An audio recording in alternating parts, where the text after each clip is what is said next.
শুধুমাত্র এই বুটটা পরিষ্কার করার জন্য আমার মা আমাকে আজকের এত সুন্দর একটা কথা বললো, কি আর বলবো। তো সকাল সকাল আমার মা আমাকে 5 লাখ টাকা দিয়ে বলছে বাজারটা করে আন। হ্যাঁ, তাই আমার বাইকটা নিয়ে যাচ্ছি বাজারের দিকে। আর বাজারে এসে আমার সাইকেলটাকে পার্কিং করে বাইকটাকে পার্কিং করে বাজারটাও কমপ্লিট করেছি, কিন্তু ব্যাগ ভর্তি হয়নি। সারা 5 লাখ টাকার বাজার করেও ব্যাগ ভর্তি করতে পারলাম না।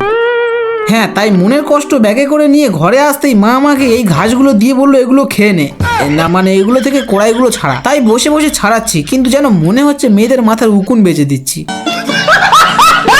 কিন্তু তাও আমি বসে বসে ছাড়াচ্ছিলাম, কারণ কেন আমি জানি না, আমাকে জিজ্ঞাসাও করো না।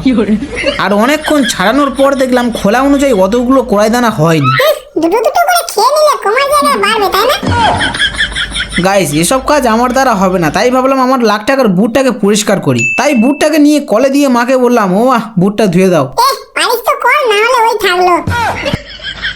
হ্যাঁ গাইস, এইসব কাজ করে করে আমার জীবনটা মরুভূমি হয়ে গেল।